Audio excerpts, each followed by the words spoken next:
कुछ लोगों ने उनको गाइड किया। मैं आपको बता भी देता हूं कि इस वक्त क्या कौन लोग हैं जो उनको गाइड कर रहे हैं। वो जनाब कि आप मिलिट्री लीडरशिप को टारगेट करें, फौज को इन जनरल टारगेट मत करें। अब खबर ये है जो मैं आपसे शेयर कर रहा हूं, नजम सेठी साहब जो गालिबन लंदन में बैठे हैं, हुसैन हक्कानी अमेरिका में बैठे हैं, और यहां से परवेज रशीद साहब और मरीम नवाज, ये है वो हार्डलाइनर ग्रुप जो कि इस वक्त नवाज शरीफ साहब को गाइड कर रहा है। आपने क्या कहना है, आपने क्या नहीं कहना, और किस तरीके से आपने कहना। अच्छा, ये आपने चार लोगों के नाम नहीं, मैं चाहूंगा जरा आप रिपीट करें सर, कौन? ये तो आपने बड़ी बात कर दी है इसके अंदर के जो लोग गाइड कर रहे हैं। नजम सेठी साहब लंदन में बैठे हैं, वो बिहाइंड द सीन उनका पूरा सपोर्ट है नवाज शरीफ के लिए। नजम सेठी की एंटी एस्टेब्लिशमेंट माइंडसेट तो कोई सड़क पे चलने वाले से पूछ लें तो वो भी कहेगा हाँ जी आप सही बात कह रहे हैं। हुसैन हक्कानी, जिसका तो खैर प्राइम मिनिस्टर भी कल नाम कर दिया, वो तो Hussain Haqqani is a non anti military man, anti Pakistan एजेंडे पे वो बाहर बैठे हैं और यूएस एस्टेब्लिशमेंट की एजेंसीज के आलेकार बने हुए हैं, प्रॉक्सी हैं। तो आपके उनसे आप क्या तवक्को करते हैं? वो बिल्कुल जो ये काम कर रहे हैं वो तो उन्होंने करना ही था, हम तो एक्सपेक्ट कर रहे हैं। वो तो कई सालों से ये काम कर रहे हैं पाकिस्तान के खिलाफ। और तीसरा,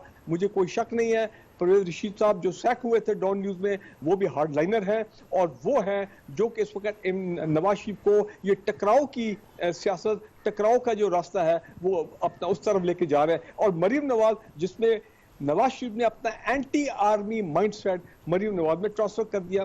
कहना मैं ये चाहता शहबाज शरीफ साहब तो मफामत की राह इख्तियार करते थे, लेकिन वो भी कुछ हासिल वसूल तो उन्हें भी कुछ ना हुआ।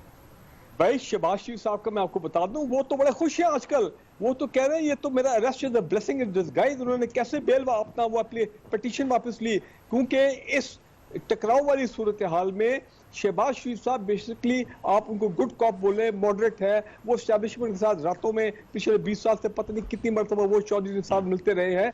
तो वो तो कैश 22 सिचुएशन है। वो तो कभी नहीं चाहेंगे कि ऐसी सूरत में वो जेल से बाहर हो, तो खुश हैं जेल के अंदर, खाना भी मिल रहा है, फैमिली भी उनको दिन में विजिट कर रही है। He is a very happy man. चले मैं जरा जी।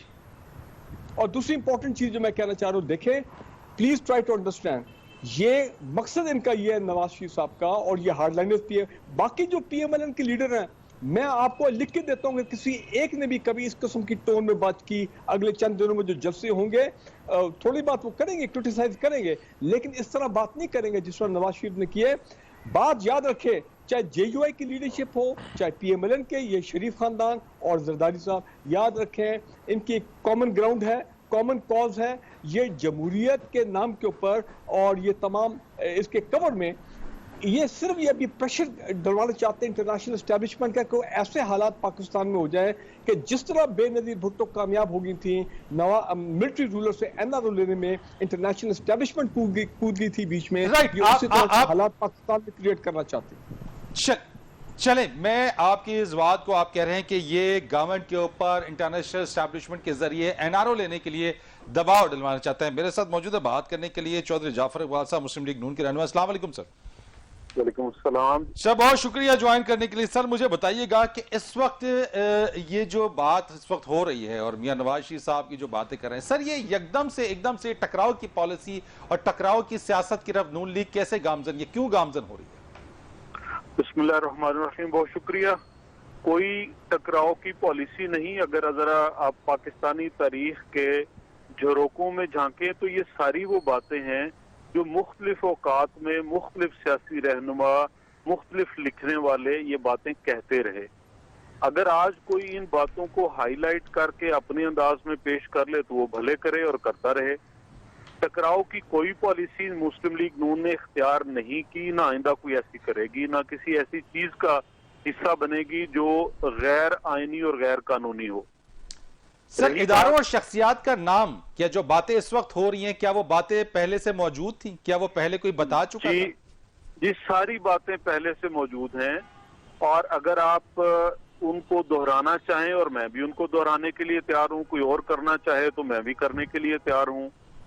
अगर आप हुकूमती वुज़रा की प्रेस कॉन्फ्रेंस उठा लें, और जब वो ये कहते हैं कि मियां नवाज शरीफ जो है वो ज़ियाउल हक और भुट्टो साहब जो है वो अयूब खान और ज़ियाउल हक क्या फौज का हिस्सा नहीं थे, ये वही कह रहे हैं।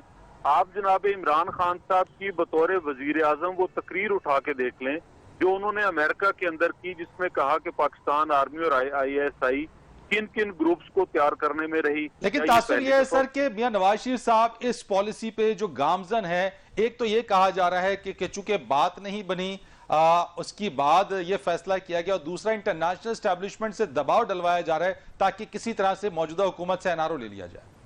देखें, जो भी कोई अपनी मर्जी करे और अपनी मर्जी से कोई बयानिया बनाए वो आजाद है।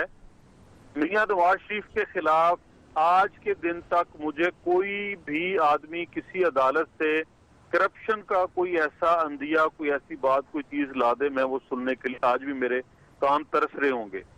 पाकिस्तान की आला अदलिया के पास जब केस पहुंचा, हीरे इकट्ठे किए गए, उसके ऊपर मेहनत हुई और बगैर किसी निचली अदालत में बात किए सुने, जहां पे ये चीजें तफसील से बयान की जाती हैं, अदालत उज़्मा ने वो सारे काम खत्म करते हुए एक अकामे की बुनियाद पर नहल सर ये बात तो हो गई, लेकिन गुज़िश्ता रोज वजीर आजम साहब का इंटरव्यू आपने भी सुना और उसमें जो बात सामने आई है कि मियां नवाज शरीफ साहब जो उनके पीछे भारतीय हाथ है, वो फितना क्रिएट कर रहे हैं, भारतीय एजेंडा उनके पीछे है, वो उन्हें सपोर्ट कर रहे हैं। सर ये तो एक बड़ा, अगर आप इसी वजीर आजम के जनाब इमरान खान नियाजी साहब के भारत की सरजमीन पे बैठकर मिलिट्री ऑफिशियल्स के खिलाफ जो बातें की वो जरा सुन लें, वो निकाल लें, वो पेश कर दें। सर वो भी गलत है, two wrongs do not make one right. नहीं, सुन लेना, मेरी अगली बात सुने। अगर आज इमरान खान कहते हैं कि वो इंडिया की जुबान बोल रहे हैं तो वो बिल्कुल 100% गलत कहते हैं। मियां मोहम्मद नवाज शरीफ वो शख्स है जिसने JF थंडर इस मुल्क में लाने के लिए काम किया और लेके आया। मियां नवाज शरीफ वो शख्स है जिसने इंडिया के मुकाबले में धमाके करके इस मुल्क को एटमी कुव्वत का एजाज बख्शा। मियां नवाज शरीफ वो शख्स है जिसने मोटरवेज भी वो बनाए जो आपके दिफा के लिए इस्तेमाल होते हैं। F-16 और JF थंडर जब लैंड करते हैं मोटरवे पे, बात दुरुस्त, तो, लेकिन अब तो प्राइम मिनिस्टर खुद कह रहे हैं कि जो स्ट्रैटेजी उन्होंने इख्तियार की है उसके पीछे भारतीय हाथ है, मियां नवाज शरीफ साहब के पीछे भारतीय हाथ है। जी मैं उसी की दलील दे रहा हूँ ना, इमरान खान साहब के कहने पे तो नहीं बातें चलती। बात तो आप जो है वो तारीखी हकाइक सामने रखते हुए करेंगे ना। 5.8 ग्रोथ रेट इसलिए मियां नवाज शरीफ लेके गया कि वो इंडिया की जुबान बोलता था।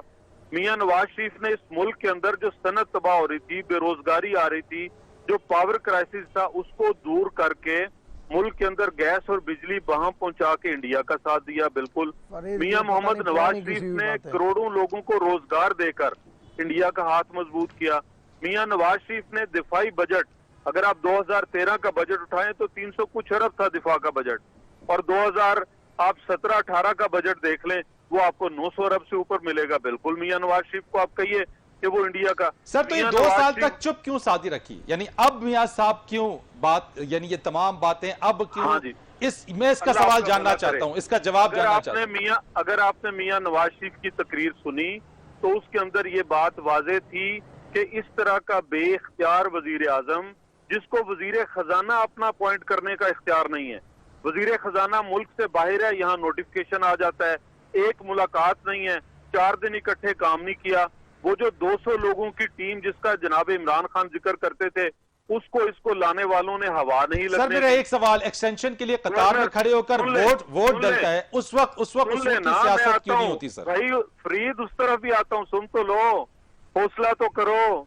सर मैं तो स्टेट बैंक आता है, गवर्नर स्टेट बैंक आता है, वो इमरान खान को नहीं जानता, इमरान खान उसे नहीं जानता। इसी तरह आप बाकी वुज़रा का देख लें, पूरी काबीना का देख लें, और कहीं पे इमरान खान की कोई, और फिर इमरान खान साहब उठ के क्या कहते हैं, मुझे टीवी देख के पता चला कि डॉलर का रेट कहां चला गया। इमरान खान साहब को जब आर्मी चीफ और जनरल फैज मीटिंग बुलाते हैं इसके ऊपर, गिलगित बल्तिस्तान के ऊपर, वो बुलाना मुनासिब नहीं समझते, तो मियां नवाज शरीफ फिर क्यों ना ये कहे। मेरी इजाजत से ये मीटिंग बुलाई गई है सर।